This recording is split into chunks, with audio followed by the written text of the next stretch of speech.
Science پر، آپ کی حدیث کو تجربے پر پرکھا نہیں جائے گا۔ ساری دنیا غلط ہو سکتی ہے، میرے نبی علیہ السلام کی حدیث غلط ہو سکتی نہیں ہو سکتی۔ یہ ایمان ہے۔ تو پہلی ذمہ داری یہ ہے کہ ہم نبی علیہ السلام پر اس طرح کا ایمان رکھیں، سب سے بڑھ کر ایمان پیغمبر علیہ السلام پر۔ دوسری ذمہ داری میری اور آپ کی یہ ہے کہ ہم ایمان لانے کے بعد سب سے زیادہ پیار محمد الرسول اللہ صلی اللہ علیہ وسلم سے کریں۔ سب سے زیادہ پیار ہماری ذمہ داری ہے۔ جب ایمان لے آئے اور مان لیا کہ یہ آخری نبی رسول ہیں اور ہمارے پیغمبر اور رہبر و رہنما ہیں، اب ساری دنیا سے بڑھ کر ان سے محبت کرنا یہ ہماری دوسری ذمہ داری ہے، ساری دنیا سے بڑھ کر۔ والذی نفسی بیدی لا یؤمن احدکم حتی اکون احب الیہ من والدہ وولدہ والناس اجمعین، قسم اس ذات کی جس کے ہاتھ میں میری جان ہے، یہ فرما رہے ہیں محمد صلی اللہ علیہ وسلم، اللہ کی قسم اس وقت تک تمہارا ایمان کامل نہیں جب تک تم اپنے والدین بڑے، اپنی اولاد چھوٹے اور ساری دنیا سے بڑھ کر میرے ساتھ محبت نہیں کرو گے، اس وقت تک تمہارا ایمان مکمل نہیں۔ اب یہ تین باتیں آپ نے فرمائی۔ انسان بسا اوقات اپنے والدین کے ہاتھوں مجبور ہوتا ہے اور بسا اوقات اولاد کے ہاتھوں مجبور ہوتا ہے۔ بڑے میں والدین ہیں سارے، باپ دادا چاچا تایا سارے، اولاد میں سارے چھوٹے ہیں، اور والناس اجمعین ساری انسانیت۔ مطلب یہ ہے تیرے والدین ایک طرف ہوں، میرے نبی علیہ السلام کا فرمان ایک طرف ہو، تیری اولاد ایک طرف ہو، میرے آقا کی سیرت اور سنت ایک طرف ہو، ساری برادری ایک طرف ہو، سارا محلہ ایک طرف ہو، سارا قبیلہ ایک طرف ہو، ساری دنیا ایک طرف ہو، سارے مسلک اور مذہب ایک طرف ہو، اور پیغمبر علیہ السلام کی حدیث ایک طرف ہو۔ اگر تو نے اولاد کی بات مان کے آقا کی بات کو چھوڑ دیا، اگر تو نے والدین کی بات مان کے میرے آقا کی سنت کو چھوڑ دیا، اگر تو نے قبیلے کے ڈر سے، برادری کے ڈر سے، لوگوں کے ڈر سے دنیا کیا کہے گی میرے آقا کی سیرت کو چھوڑ دیا، یاد رکھ تیرا ایمان کامل نہیں۔ اور اگر سب کو پیچھے کر کے میرے نبی علیہ السلام کی حدیث کو آگے رکھا، اس وقت تیرا ایمان کامل ہوگا اور تیری محبت اس وقت کامل ہوگی۔ یہ ہمارے اوپر فرض ہے۔ صحابہ نے ایسا کیا، یقین جانیے ایسا کیا، اپنی جان سے بڑھ کر، اپنے والدین سے بڑھ کے، اپنی اولاد سے بڑھ کے نبی علیہ السلام سے محبت کر کے دکھائی۔ پیغمبر علیہ السلام مدینہ طیبہ میں، مکہ مکرمہ میں آپ کی شادی سیدہ خدیجہ رضی اللہ تعالیٰ عنہ سے ہوئی۔ انہوں نے ایک غلام آپ کو تحفے میں دیا جس کا نام تھا زید رضی اللہ تعالیٰ۔ زید یمن کے رہنے والے تھے، وہاں سے کسی نے اغوا کیا، اس وقت بھی اغوا کرتے تھے، لا کر مکے کی منڈی میں بیچ دیا۔ جس طرح جانور بیچے جاتے تھے، گائیں بھینس بکریاں بیچی جاتی ہیں، اسی طرح انسانوں کو منڈی میں کھڑا کر کے ان کی بولی لگا کے بیچا جاتا تھا۔ زید چھوٹے تھے، ان کے حضرت خدیجہ رضی اللہ کے بھانجے نے اس کو خرید لیا۔ خوبصورت بھی تھے، خوبصورت بھی تھے، عقل مند اور دھنا بھی تھے۔ انہوں نے اپنی خالہ کو تحفے میں دیا۔ خالہ نے نبی علیہ السلام سے جب شادی کی، پیغمبر علیہ السلام کو تحفے میں دیا۔ آپ نے زید کو اپنا بیٹا بنایا، پیار کیا، محبت کیا، شفقت دی، رحمت دی۔ آپ نے اس کے ساتھ اچھا سلوک کیا اور آپ نے اس کو اپنا بیٹا بنا کر رکھا۔ کیا ہوا؟ یمن کے لوگ مکہ میں حج یا عمرے کے لیے آئے، انہوں نے دیکھا یہ بچہ تو دیکھا دیکھا لگ رہا ہے، دوسرے تیسرے کو دکھایا، ان کا او یہ تو حارثہ کا بیٹا ہے، یہ تو یمن سے غوا ہوا تھا، ادھر کیا کر رہا ہے؟ پوچھا گیا، کہا یہ تو محمد صلی اللہ علیہ وسلم کا غلام ہے۔ انہوں نے کہا ٹھیک ہے، واپس گئے اپنے گھر میں، اپنے علاقے میں۔ حارثہ خوش ہو جا، تیرا بیٹا مل گیا۔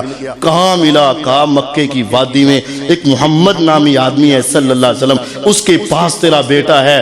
آپ تصور کریں کئی سالوں کا بیٹا گم ہوا ہو اور اچانک اطلاع ملے کہ تمہارا بیٹا فلاں علاقے یا فلاں ملک میں ہے، ماں باپ کو رات کو نیند آئے گی؟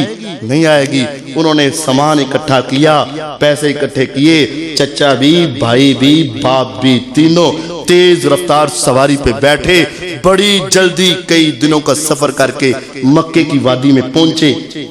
نبی علیہ السلام کا پتہ کیا، آپ کے پاس گئے، اے محمد صلی اللہ علیہ وسلم ہمارا بیٹا تمہارے پاس ہے۔ تمہارا کون سا بیٹا میرے پاس؟ زید جو تمہارا غلام ہے، آپ نے کسی کو پیسے دے کر خریدا ہوگا، لیکن ہمارا بچہ تھا، اغوا ہوا، یہاں آ کے بیچا گیا۔ آپ ایسا کریں، جو آپ نے پیسے دیے ہیں وہ پیسے ہم سے لے لیں، بچہ ہمیں دے دیں۔ آپ نے فرمایا بیٹا تمہارا ہے؟ جی ہاں میرا ہے۔ تم اس کے چچا ہو، یہ اس کا بھائی ہے، میں اس کا باپ ہوں، ہمارا بیٹا ہے، واپس کر دو۔ آپ نے فرمایا ایسا نہ کریں، اگر وہ جانا چاہے تو بغیر پیسوں کے لے جاؤ، اور اگر رہنا چاہے تو میں بھیجوں گا نہیں۔ ان کی خوشی دوبالا ہوئی، تصور بھی نہیں تھا کہ بچہ انکار بھی کرے۔ انہوں نے کہا اب تو موجیں لگ گئیں، بچہ بھی مل گیا، پیسے بھی بچ گئے، پیسے بھی بچ گئے، بچہ بھی مل گیا۔ نبی علیہ السلام بیٹھے ہیں، زید کو آواز دی ہے، کہا زید آ۔ زید گھر سے نکلے، مسجد میں پہنچے، بیت اللہ میں پہنچے، نبی علیہ السلام کے پاس دیکھا، باپ کی محبت یاد آئی، بھائی کا پیار یاد آیا، چچا کا لاڈ یاد آیا۔ کیا وہ منظر ہوگا، کئی سالوں کے بعد باپ کے چہرے کی رونق کو دیکھا ہوگا۔ سامنے آئے، بازو کھلے، سینے سے لگے، آنکھیں برسیں، باپ اپنے بیٹے کو کیسے محبت سے جپی ڈال کے مل رہا ہے، بھائی مل رہا ہے، چچا مل رہا ہے۔ آنکھیں برسنے کے بعد بیٹھ گئے، کافی دیر تک آنکھیں برستی رہیں۔ پھر آپ نے کہا زید تمہیں پتہ ہے یہ کدھر آئے ہیں؟ آقا کدھر آئے ہیں؟ زید یہ کون ہے؟ یہ میرا باپ ہے، یہ میرا چچا ہے، یہ میرا بھائی ہے۔ ساری یادیں تازہ ہوئیں۔ زید آج تیرے لیے ایک فیصلہ کرنا ہے۔ اللہ کے نبی علیہ السلام کیا کرنا ہے؟ یہ کہہ رہے ہیں ہم تمہیں لینے کے لیے آئے ہیں، بیٹا اگر جانا چاہے تو روکوں گا نہیں، اور اگر رہنا چاہے تو نکالوں گا نہیں۔ تصور کیجئے، ماں، باپ، بھائی، محلہ، قبیلہ، چچا، باپ، اور ان کا ان کے ساتھ محبت کا انداز، سارا کچھ اپنی جگہ پہ۔ لیکن زید نے ایک نظر میرے آقا کے چہرے کی طرف ڈالی، اور ایک نظر اپنے باپ، چچا اور بھائی کی طرف ڈالی۔ پھر ہلکے سے کہنے لگے آقا آپ کی محبت پر میں ان سب کو قربان کرتا ہوں۔ میرے نبی علیہ السلام نے یہ منظر دیکھا، اصلی باپ تھے، حقیقی باپ تھے، حقیقی چچا تھا، حقیقی بھائی تھا۔ کئی سالوں کی جدائی تھی، لیکن ان کے دل میں جو محبت، جو پیار میرے نبی علیہ السلام کا تھا وہ ساری دنیا سے بڑھ کر تھا۔ آقا نے سینے سے لگایا، ہاتھ کو تھمایا، آپ بیت اللہ کے دروازے پر لے گئے۔ آپ نے فرمایا دنیا والوں سن لو، آج کے بعد یہ زید حارثہ کا نہیں، یہ آج کے بعد میں محمد کا بیٹا ہے صلی اللہ علیہ وسلم۔ آپ نے ان کو اپنا منہ بولا بیٹا بنایا۔ صحابہ ساری دنیا سے بڑھ کر آپ سے محبت کرنے والے تھے۔ میدان احد، غزوہ احد، ادھر پہاڑ، سامنے دشمن، درمیان میں مسلمان، سامنے دشمن، پیچھے چھوٹی سی پہاڑی جس کو درہ بولتے ہیں۔ آپ نے 50 درے کے اوپر تیر انداز کھڑے کر دیے کہ کہیں دشمن پیچھے سے گھوم کر ہمارے اوپر حملہ نہ کرے۔ تم نے یہاں ٹھہر جانا ہے، ہمیں فتح ہو، ہمیں شکست ہو، اے 50 تیر انداز ہو، تم نے نیچے نہیں اترنا۔ ہم اس طرف چہرہ کر کے بے فکر ہو کے دشمن سے لڑیں گے، دشمن سے ٹکرائیں گے، دشمن کے سامنے کھڑے ہوں گے، ہم ان سے مقابلہ کریں گے۔ ادھر پہاڑ ہے، دشمن ہمارے سامنے ہے، بس یہ ہے کہ کہیں وہ گھوم کر ہمارے اوپر پیچھے سے حملہ نہ کرے۔ تم نے پیچھے کا خیال رکھنا ہے، سامنے ہم جانے اور اللہ کی رحمت جانے، ہم مقابلہ کریں گے۔ مقابلہ ہوا، دشمن بھاگا، مسلمانوں کو فتح ہوئی، کافر دم دبا کے بھاگ گئے، مال چھوڑ کے بھاگنے لگے، سامان چھوڑ کے بھاگنے لگے۔ ان 50 نے دیکھا کافر دور بھاگ گیا، اب تو واپس نہیں آئے گا۔ اب یہ بھی نیچے اترنے لگے۔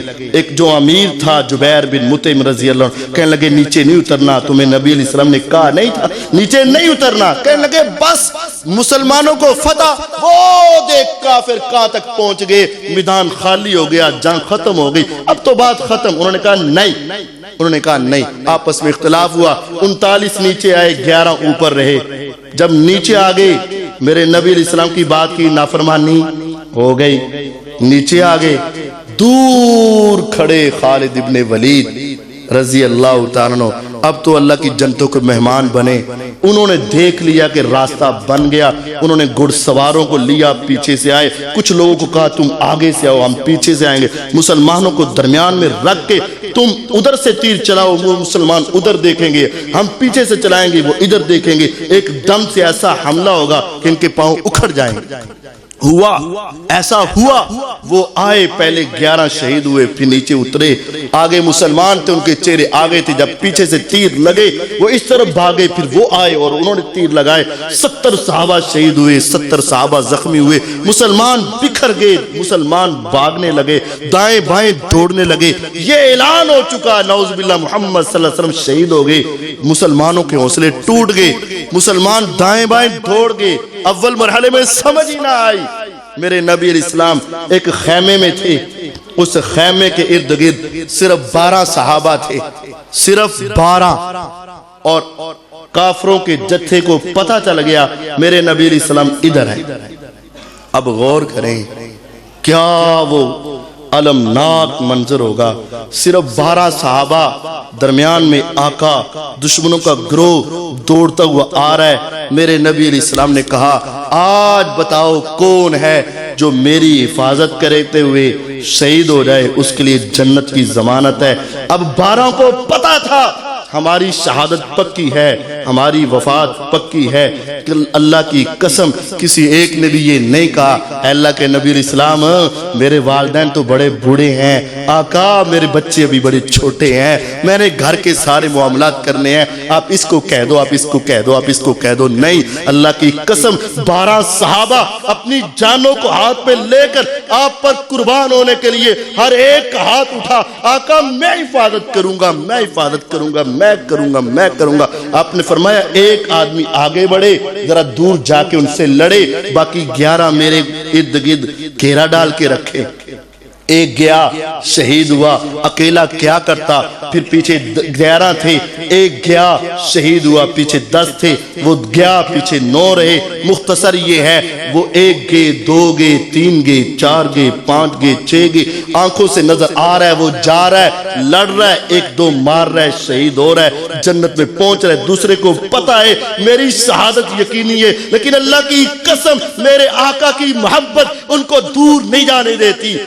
نبی علیہ السلام کے اوپر 1 کی جان قربان ہوئی, 2 کی ہوئی, 3 کی ہوئی, 4, 5, 6, 7, 8, 9. جب 10ویں کی باری آئی, حضرت طلحہ بن عبید اللہ رضی اللہ تعالیٰ عنہ اپنے ہاتھ سے دشمنوں کو روکنے لگے. وہ آپ کے خیمے کے انتہائی قریب آ چکے تھے, ان کی تلواروں کے زخم ان کے بازو پہ لگے, بازو سل ہو گیا اور آپ بے ہوش ہوئے. اتنے میں اللہ کا کرم ہوا, مسلمان ادھر اکٹھے ہو کے ایک جتھا آیا اور ان کافروں کا مقابلہ کیا, ان کو دڑا دیا. 10 صحابہ شہید ہوئے. اس موقع پر میرے نبی علیہ السلام پھر خیمے سے نکلے, آپ ان پیاروں کے پاس گئے. ابھی ایک وہ تھے زیاد ابن سکن رضی اللہ تعالیٰ عنہ, ان کی زندگی کی آخری سانسیں, کچھ سانس چل رہے تھے. میرے نبی علیہ السلام اس کے پاس پہنچے, دیکھا کہ تھوڑا سا جسم حرکت کر رہا ہے. آپ نے آواز دی زیاد. زیاد نے زور لگا کے آنکھیں کھولی, آقا کے چہرے کا دیدار کیا. میرے نبی علیہ السلام بیٹھ تو سکتے تھے لیکن ابھی دشمن کے حملے کا خطرہ تھا. آقا نے اپنے پاؤں مبارک کو آگے کیا. زیاد نے بڑی مشکل سے اپنی گردن کو اٹھا کے آقا کے پاؤں پہ اپنے رخسار کو رکھا ہی تھا کہ موت کا فرشتہ آیا اور روح پرواز کر گیا. کیا منظر تھا. میرے نبی علیہ السلام نے کہا تھا جس حال میں مرو گے اسی حال میں جیو گے. کوئی انسان مرے گا تو شراب پیتا, کوئی زنا کرتا, کوئی چوری کرتا, کوئی ڈاکہ ڈالتا, کوئی بکواس کرتا, کوئی گالیاں دیتا, کوئی اول فول بکتا, کوئی قوالیاں کہتا, کوئی گانے گاتا. لیکن زیاد تیری عظمت پہ قربان, تیری آخری نگاہ پڑی تو آقا کے چہرے کا دیدار کیا اور تیرے سر کے اندر تیرا چہرہ اور تیرا سر آیا تو میرے آقا کے پاؤں پہ آیا. سارے صحابہ نے نبی علیہ السلام سے محبت کی انتہا کر دی, اپنی جانوں کو آپ پہ قربان کر کے ہمیں یہ سبق دیا تھا اولاد تیری پیچھے ہے, والدین تیرے پیچھے ہیں, رشتہ دار تیرے پیچھے ہیں, سب سے بڑھ کر دنیا جہان میں جس کے ساتھ تیری محبت ہو وہ جناب محمد الرسول اللہ صلی اللہ علیہ وسلم ہیں. ساری کائنات سے بڑھ کر اگر تمہیں ان سے پیار ہے تو تم کامیاب ہو, اور اگر پیار نہیں ہے تو تمہارا ایمان ناقص اور خراب ہے. ہماری دوسری ذمہ داری نبی علیہ السلام کے ساتھ ساری دنیا سے بڑھ کر محبت کرنا. تیسری ذمہ داری جب محبت کرتے ہو پھر بات بھی ماننی پڑے گی. محبت نبی علیہ السلام سے اور بات اپنے اماموں کی, محبت پیغمبر علیہ السلام سے اور فتوے اپنے مفتیوں کے, پیغمبر علیہ السلام سے پیار اور باتیں اپنے چاچے بابے تائے کی دنیا سے سنائے. بزرگ فرماتے ہیں, علماء نے کہا ہے, محلے میں کہا گیا ہے, کہانیاں سنی ہوئی ہیں. نہیں, جب تمہاری محبت ساری دنیا سے بڑھ کر محمد الرسول اللہ صلی اللہ علیہ وسلم سے ہے, پھر ساری دنیا سے بڑھ کر ان کی بات ماننا بھی ضروری ہے. یہ کہتے رہو حرمت رسول پہ جان بھی قربان ہے, غلامی رسول میں موت بھی قبول ہے. جب کہا جائے اس حدیث پہ عمل کر لے, کہتے ہیں نہیں, اس حدیث پر عمل کرتے ہوئے مجھے موت آتی ہے.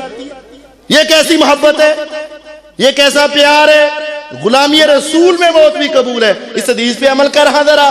کہتے ہیں نہیں, میرا امام نہیں مانتا, میرے رشتہ دار نہیں مانتے, میرا ابو نہیں مانتا, میری امی نہیں مانتی, میرا استاد نہیں مانتا, میرا دل نہیں مانتا. پھر کیسی محبت ہے تیری؟ ساری دنیا سے بڑھ کر محبت کرنا بھی ضروری ہے اور ساری دنیا سے بڑھ کر آپ کی بات ماننا بھی ضروری ہے. اللہ آپ سب کو اور مجھے بھی حج اور عمرہ کروائے. کہہ دیو آمین. بیت اللہ اور مدینہ منورہ میں ایک مسجد ہے, اس مسجد کا نام ہے مسجد قبلہ تین. کیوں شاید مسجد قبلہ تین؟ قبلہ کا معنی ایک قبلہ. ماشاءاللہ ماشاءاللہ, اللہ زندہ آباد زندہ آباد زندہ آباد زندہ آباد. ماشاءاللہ. اے تو جدو تھی قرآن سنو گے نا پھر تسی اپی کہو گے سبحان اللہ سبحان اللہ.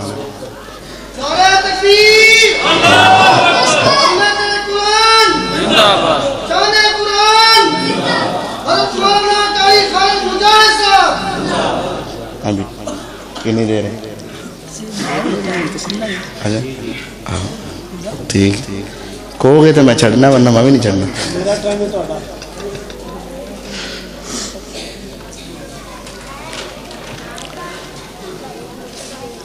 بات چل رہی تھی کہ ہماری تیسری ذمہ داری ہے کہ نبی علیہ الصلوۃ والسلام کی بات ماننی اور ساری دنیا سے بڑھ کر ماننی.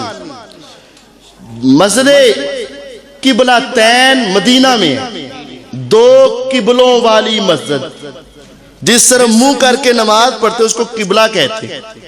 ہمارا قبلہ کدھر ہے؟ ادھر. ادھر ہی ہے کہ نہیں؟ بولتے نہیں گے ادھر ہی. اس مسجد میں دو قبلے. دو قبلوں کا کیا مطلب؟ دو طرف منہ کر کے نماز پڑھی ہے. جی ہاں, دو قبلے کیسے؟ آج بھی آپ وہاں جائیں تو وہاں دیوار کے اوپر مصلی نماز جگہ نشان بنا کے بتایا گیا ہے, پہلے ادھر منہ کر کے نماز پڑھتے تھے, اب ادھر منہ کر کے پڑھتے. وہ کیا ہے؟ پوچھو, علماء سے پوچھو, وہاں کے لوگوں سے پوچھو, احادیث سے پوچھو, اس کی وجہ کیا ہے؟ نبی علیہ الصلوۃ والسلام مدینہ میں گئے, بیت المقدس کی طرف منہ کر کے نماز پڑھا کرتے تھے 16 یا 17 مہینے بیت المقدس کی طرف. اور وہاں قبلے کی ڈائریکشن یہ ہے, اگر چہرہ بیت المقدس کی طرف ہو تو کمر بیت اللہ کی طرف جاتی ہے, اور اگر چہرہ بیت اللہ کی طرف ہو تو کمر بیت المقدس کی طرف جاتی ہے, یعنی بالکل مخالف. نبی علیہ السلام نے 16 یا 17 مہینے بیت المقدس کی طرف منہ کر کے نماز پڑھی. 16-17 مہینوں کے بعد قد نرا تقلب وجهك في السماء فلنولينك قبلة ترضاها فول وجهك شطر المسجد الحرام. آسمان سے پیغام آیا, آقا اب آپ آئندہ نماز بیت اللہ کی طرف منہ کر کے پڑھا کریں گے. نبی علیہ السلام نے پہلی نماز ظہر کی بیت اللہ کی طرف منہ کر کے نماز پڑھی. ایک صحابی نے آپ کے پیچھے نماز پڑھی ظہر کی.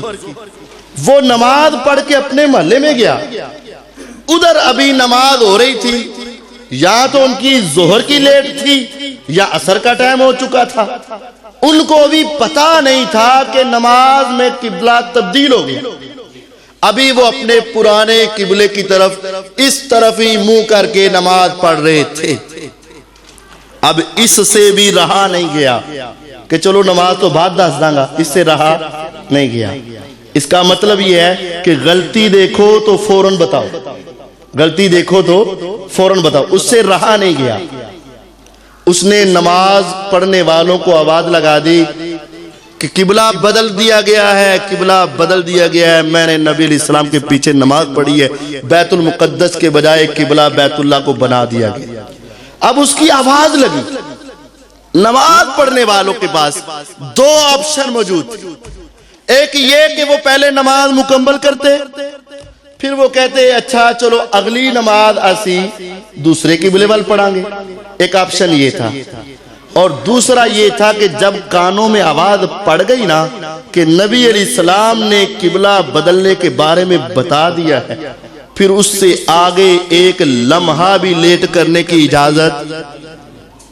کیا کیا انہوں نے یہ کیا جو ہمارے ہاں ہوتا ہے. اچھا قاری صاحب سوچنے ہیں، اچھا قاری صاحب دیکھتے ہیں، اچھا قاری صاحب پتہ کرتے ہیں، اچھا قاری صاحب تسی دعا کرو. پہلے سال بھی دعا کرو، دوسرے سال بھی دعا کرو. قاری صاحب 30 سال لا کے مسجد چلے جاندے رہے، لیکن اے بندہ نہیں بدلتا. نویں قاری نو پھر کہنا تو ہی دعا کر، میں نہیں بدلنا. ان صحابہ نے کیا کیا؟ یقین جانیے قیام میں تھے، صحابہ کے چہرے بیت المقدس کی طرف تھے. امام اپنی جگہ سے نکلا، ساری صفوں کو کراس کیا، آخری صف سے آگے نکل کر چہرے کو بدلا.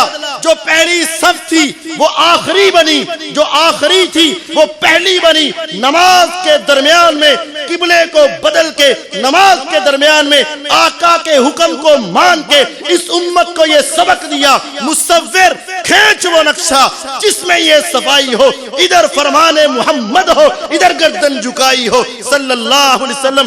آقا کا حکم آیا، فوراً تسلیم کیا. یہ مسلمانی ہے، یہ ایمان ہے. آج ہمیں بھی نبی علیہ السلام کی بات اسی طرح فوراً ماننی چاہیے. ہمیں سال سال نہیں 10 سال کے نمازی ہیں، لیکن اپنی گل تو پیچھے ہٹنا نہیں. قاری صاحب جی بڑا مزہ آیا تہاڈی تقریر دا، لیکن منی کوئی. بڑا لطف آیا، لیکن بس تو ہی دعا کرنا. بھئی ہم تو کرتے ہیں، الحمدللہ کرتے ہیں، ہمیں کرنی چاہیے، لیکن تو ہنو ہی کچھ کرنا چاہیے، سانو ہی کچھ کرنا.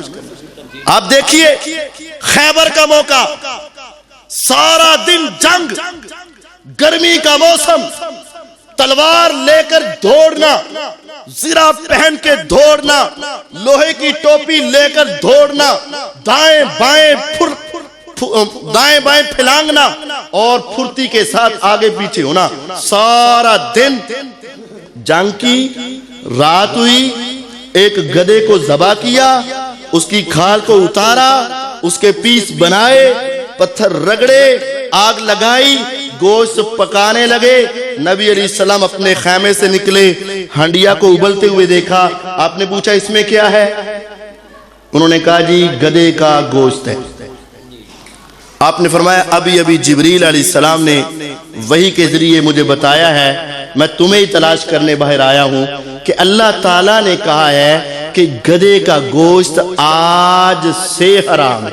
آج کے بعد نہیں، آج کے بعد نہیں، آج سے حرام ہے. اب غور کریں، مسافر کے لیے بڑی رخصت ہے، جہاد کے میدان میں اور زیادہ رخصت ہے. آپ دیکھیں نماز 4 رکعت والی نماز ہے، 2 پڑھ لو، 1 پڑھ لو، 3 پڑھ لو، 4 پڑھ لو. قبلہ رخ ہو جاؤ پھر بھی ٹھیک ہے، نہ ہو پھر بھی ٹھیک ہے، کھڑے ہو پھر بھی ٹھیک ہے، دوڑ رہے ہو پھر بھی ٹھیک ہے. تمہارا چہرہ جدھر بھی ہے میدان جہاد میں ساری رخصتیں ہیں. 1 رکعت پڑھو، 2 پڑھو، 3 پڑھو، 4 پڑھو، جماعت سے پڑھو، علیحدہ پڑھو، چلتے پڑھو، پھرتے پڑھو، لیٹے پڑھو، بیٹھے پڑھو، جیسے ممکن ہے بس پڑھو. کیوں؟ مجاہد ہے، جہاد ہے، جنگ ہے. لیکن اب رات کی تاریکی، سناٹا ہر طرف چھایا، سارے دن کے بھوکے، بڑی زور سے آگ جلائی، بڑی زور سے آگ جلانے کے بعد اس کے پیس کر کے اس کو پکایا. اور آپ نے فرمایا لوگو یہ گوشت اب سے حرام ہے، اب صحابہ کے بارے میں سامنے بڑے ہمارے جیسے چونکے چنانچے اگرچہ مگرچہ دیکھے نہ دکھائے نہ دیکھو جی تھوڑی جی تو لچک ہونی تھی، وہ اب وہ کہہ سکتے تھے اے نبی علیہ السلام ہاں اب صبح ہوگی تو ہم اپنے اپنے گھروں میں کوئی نہ کوئی چیز منگوا لیں گے، اب رات ہو گئی ہے، سارے دن کے بھوکے ہیں، سارے دن کے تھکے ہوئے ہیں، جائیں تو کدھر جائیں، کرے تو کیا کرے، صرف ایک مرتبہ کھا لینے دے، آئندہ کبھی نہیں کھائیں گے۔ نہیں، اللہ کی قسم ایسا نہیں ہوا۔ قرآن اٹھا کے دیکھے، صحابہ کے فرامین اٹھا کے دیکھے، احادیث اٹھا کے دیکھے، علماء سے پوچھ لے، انہوں نے کہا فَأُقْفِيَتِ الْقُدُورِ، ہنڈیا کو پکڑا، الٹا کیا، سارا گوشت بہا دیا، کہا بھوکے رہ لیں گے، پیاسے رہ لیں گے، پیٹ کے اوپر برداشت کر لیں گے، لیکن جب میرے نبی علیہ السلام نے کہہ دیا ہے یہ حرام ہے سو حرام ہے، اس کے بعد ہم ایک نوالا، ایک ٹکڑا، ایک بوٹی بھی اس کی چکھ نہیں سکتے، کیونکہ میرے نبی علیہ السلام کا فرمان آ چکا ہے۔ اس سے آگے ہم کوئی بہانے بنا سکتے نہیں بنا سکتے۔ ہمارے ہاں کیا ہے، ساری حدیثاں پڑھ کے سارے مسئلے سن کے مولوی صاحب اوٹھے، ایسا نہیں ہونا چاہیے۔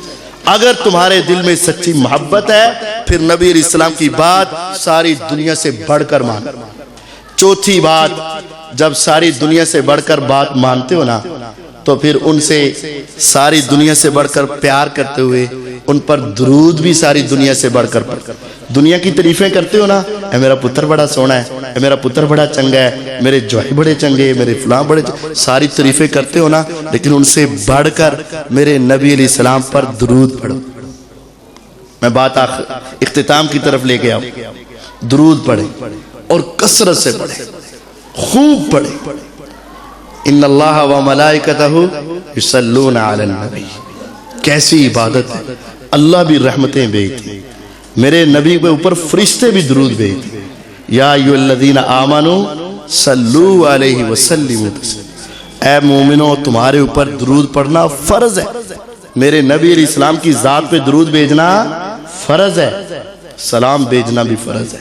جب یہ آیت اتری، اٹھائیے کسی بھی تفسیر کو، کسی بھی مکتبہ فکر کی تفسیر، اہل حدیث ہو، بریلوی ہو، دیوبندی، کوئی بھی ہو، اس کی تفسیر اٹھائیں، صحیح بخاری اٹھائیں، مسلم اٹھائیں، ترمذی اٹھائیں، یہ ساری حدیث کی کتابوں میں جب یہ آیتیں آئی نا، صحابہ آئے نبی علیہ السلام کے پاس، آقا اللہ تعالیٰ نے کہا ہے صلو علیہ وسلموا تسلیما، درود بھی پڑھنا ہے، سلام بھی پڑھنا ہے۔ سلام تو ہمیں آتا ہے، کیا آتا ہے؟ السلام علیکہ ایھا النبی ورحمۃ اللہ وبرکاتہ، السلام علینا وعلی عباد اللہ الصالحین، جو نماز میں پڑھتے یہ سلام تو آتا ہے۔ آقا درود کیسے پڑھنا ہے یہ بتا، پھر آپ نے کیا بتایا؟ اٹھائیں صحیح بخاری، پڑھیں صحیح مسلم، جامع ترمذی کو اٹھائیں، تفاسیر کو اٹھائیں، اس آیت کی تفسیر کو اٹھائیں۔ جب یہ حکم آیا صحابہ آپ کے پاس آئے، انہوں نے پوچھا، آقا نے بتایا کہ لوگوں جو درود پڑھنے کا حکم ہے وہ یہ ہے، اللہم صلی علی محمد وعلی آل محمد کما صلیت علی ابراہیم وعلی آل ابراہیم انکا حمید مجید، اللہم بارک علی محمد وعلی آل محمد کما بارکت علی ابراہیم وعلی آل ابراہیم انکا حمید مجید۔ یہ درود ہے، جتنے فضائل ہیں اس درود کے، کیا ایک درود کے 4 فضائل ایک حدیث میں، باقی حدیثیں بہت ہیں، یہ تفصیلی عنوان ہے، ایک درود کے 4 فضائل۔ آپ تم میں، میرے ادھر بھی ایک بیٹھا ہے، ایک ادھر بیٹھا ہے، آپ کے بھی بیٹھے، اگر نیکی کرتا ہوں تو یہ لکھتا ہے اور یہ فارغ رہتا ہے، ایسا ہی ہے، اور اگر گناہ کرتا ہوں تو یہ لکھتا ہے فرشتہ اور یہ فارغ رہتا ہے۔ درود ایک ایسی عبادت ہے، جب میں پڑھنا شروع کرتا ہوں اس کا بھی قلم شروع ہو جاتا ہے، اس کا بھی قلم شروع ہو جاتا ہے، یہ نیکیاں لکھنا شروع کر دیتا ہے اور یہ گناہ مٹانا شروع کر دیتا ہے۔ یہ درود ایسی عبادت ہے، آپ عام طور پر نیکی کریں تو یہ لکھے گا، یہ فارغ رہے گا، گناہ کریں تو یہ لکھے گا اور یہ فارغ رہے گا، لیکن درود ایک ایسی عبادت ہے، من صلی علیہ واحدہ صلی اللہ علیہ بہا عشرہ، جو میرے اوپر ایک مرتبہ درود بھیجے گا اللہ اس کے اوپر 10 رحمتیں بھیجے گا، 10 نیکیاں لکھے گا، 10 گناہ معاف کرے گا، 10 درجات کو بلند کر دے گا۔ اب جامع ترمذی کی حدیث ہے، البانی رحمہ اللہ نے اس کو حسن درجے کی قرار دیا ہے، بعض لوگ اس کو نہیں مانتے لیکن حدیث صحیح ہے میرے نبی علیہ الصلوۃ والسلام کے پاس ایک صحابی آئے، آ کر کہنے لگے اے پیغمبر علیہ السلام، درود میں نے پڑھنا ہوتا ہے، دعا بھی مانگنی ہوتی ہے، تو میں آپ پر کتنا درود پڑھوں؟ انہوں نے کیا کہا؟ آپ نے فرمایا جتنا پڑھ لے تیرے لیے بہتر ہے۔ اس نے کہا پھر ایسا کرتا ہوں کہ دعا کے کرتا ہوں 4 حصے، دعا کے 4 حصے، چوتھا حصہ درود پڑھوں گا، 3 حصے دعا مانگوں گا۔ دوسرے اعتبار سے یہ سمجھے کہ 10 منٹ دعا کرنی تھی تو چوتھا حصہ کتنی دیر درود پڑھوں گا؟ 2.5 منٹ، تو باقی میں دعا مانگوں گا۔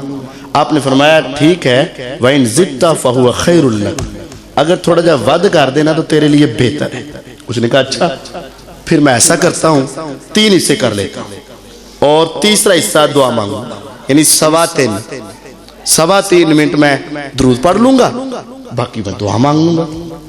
آپ نے فرمایا ٹھیک ہے، وَإِن زِدْتَ فَهُوَ خَيْرٌ لَكَ، لیکن اگر تھوڑا جا اور ود کر لیں تو تیرے لیے کیا ہے؟ بہتر ہے۔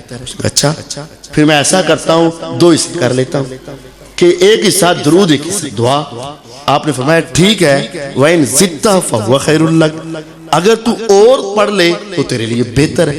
اچھا، تو پھر میں ایسا کرتا ہوں، پھر 3 حصے کرتا ہوں اور 2 حصے درود پڑھتا ہوں اور ایک حصہ دعا مانگوں گا، یعنی 6.5 منٹ درود کر لوں گا، پہلے 5 منٹ، اب باقی دعا مانگوں گا۔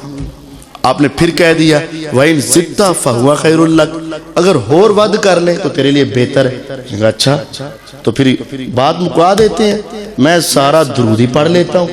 فرمایا سن اِذَن تُكْفَى هَمُّكَ وَيُغْفَرُ لَكَ ذَنبُكَ، اگر ایسا کر لے گا تیری زبان سے درود نکلتا رہے، مانگنا تو اسی سے ہے جو تیرے دل کے ارادوں کو بھی جانتا ہے، جو تیری ضروریات کو پہچانتا ہے، تیری تمناؤں کو سمجھتا ہے، پھر تمہیں بولنا نہیں پڑے گا، آسمان کا رب بغیر مانگے ہی عطا کرے گا اور تیرے گناہوں کو ویسے ہی معاف فرما دے گا۔ جو چاہتے ہو، جو تم نے لینا ہوگا پھر تمہیں ویسے ہی مل جائے گا اور تمہیں مانگنے کی ضرورت بھی نہیں پڑے گی۔ کبھی ایسی دعا بھی مانگ لیا کر، بس ہاتھ اٹھے، اللہ کی تعریف کے بعد نبی علیہ السلام پہ درود کے کلمات پڑھتے رہے، جب دل چاہا تو ختم کر دیا۔ خدایا تو جان اور تیری رحمتیں جانے، میرے رب کی ایسی رحمتیں ہوں گی کہ جو تم نے لینا ہے وہ بغیر مانگے ہی مل جائے گا اور گناہ مفت میں معاف ہو جائے سارے۔ اِذَن تُكْفَى هَمُّكَ، تیرے غم ختم، وَيُغْفَرُ لَكَ ذَنبُكَ، تیرے گناہ سارے معاف۔ اے اللہ ہم سب کو حج عمرے کی سعادت عطا فرما۔ مسجد نبوی کے قبلے کی جانب منہ کر کے چلنا شروع کر دو، 3 کلومیٹر کے فاصلے پر دائیں جانب ایک مسجد ہے جس کا نام ہے مسجد قباء، مسجد قباء، جہاں 2 رکعت نفل کا ثواب 1 عمرے کے برابر ہے۔ 2 رکعت نفل پڑھو تو کتنا ثواب ہے؟ وہاں کے جو امام تھے نا اور خطیب تھے، ان کا میں نے ایک انٹرویو سنا عربی زبان، صالح المغامسی، بڑے جیدہ صالح المغامسی، اللہ ان کی حفاظت فرمائے، بڑے عظیم آدمی۔ وہ اپنا واقعہ سناتے کہتے ہیں میں بیمار ہو گیا، دل کے وال بند ہو گئے، ہسپتال میں لے جایا گیا، وہ مسجد اتنی بڑی ہے اور وہاں کا خطیب بھی تو اعلیٰ درجے کا خطیب ہو، بڑا نام ہے ان کا، پوری دنیا ان کو پہچانتی ہے۔ تو اعلیٰ ہسپتال میں گئے، سیدھا آپریٹ ہوا، میجر آپریشن ہوا۔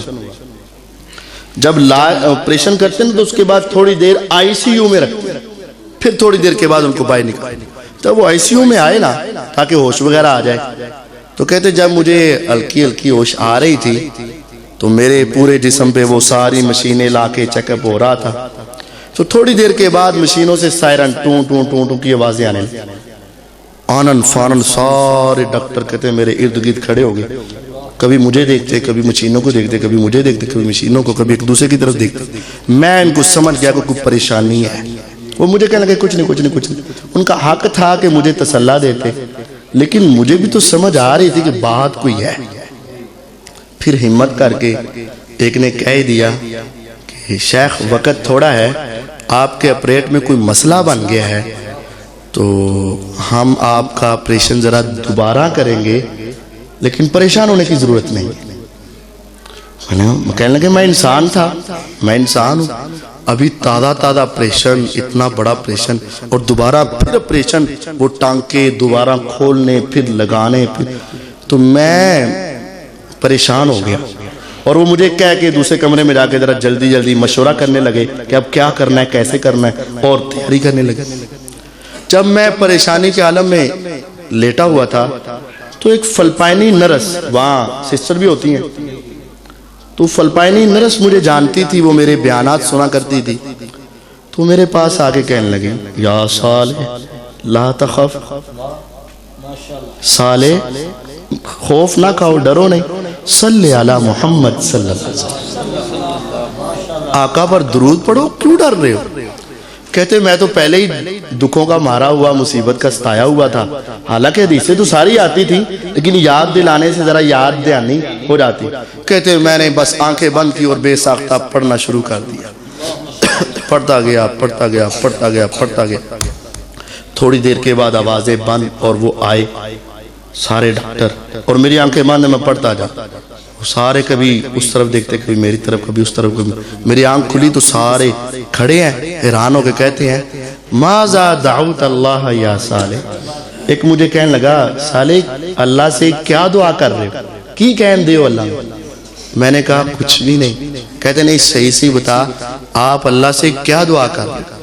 میں نے کہا کچھ بھی نہیں، فقط صلیت علی محمد صلی اللہ علیہ وسلم، میں نے کچھ نہیں مانگا، صرف اللہ سے پیغمبر کے اوپر رحمتوں کی دعا کی ہے۔ کہنے لگے صالح خوش ہو جا، اللہ نے تیری اس تکلیف کو بغیر آپریشن کے ہی صحیح کر دیا ہے۔ کیوں؟ میرے نبی علیہ السلام کی حدیث تھی اذن تکفا ہمک ویغفر لک ذنبک، آقا پہ درود پڑھ کے تو دیکھ تیری ساری ٹینشنیں ختم ہو جائیں گی اور گناہ معاف ہو جائیں گے۔ 4 باتیں آپ کو سمجھا کے جا رہا ہوں۔ سب سے پہلی بات، نبی علیہ السلام پر ایمان رکھنا ہے، اور ایسا ایمان جس طرح ابو بکر صدیق رضی اللہ عنہ کا تھا، آپ کی ہر حدیث کو تسلیم کرنا ہے۔ عقل چھوٹی ہے، سائنس چھوٹی ہے، دنیا چھوٹی ہے، ان کے پیچھے نہیں لگنا، قرآن و حدیث پہ عمل کرنا۔ دوسری بات یہ آپ سے محبت کرنی اور ساری دنیا سے بڑھ کر محبت کرنی ہے، اور تیسری بات یہ کہ آپ کی اطاعت کرنی ہے اور فوراً اطاعت کرنی ہے اور ہمیشہ اطاعت کرنی ہے، اور چوتھی اور آخری بات یہ ہے جب بھی وقت ملے تو نبی علیہ السلام پہ درود بھیجنا ہے۔ کوئی دکھ آئے، کوئی تکلیف آئے، کوئی مصیبت آئے تو رب کو منانے کا آسان طریقہ ہے درود تم پڑھنا شروع کرو، راستے میرا رب تمہارے لیے کھول دے گا۔ اللہ تعالیٰ مجھے اور آپ کو عمل کرنے کی توفیق عطا فرمائے۔ وآخر دعوانا الحمدللہ رب العالمین۔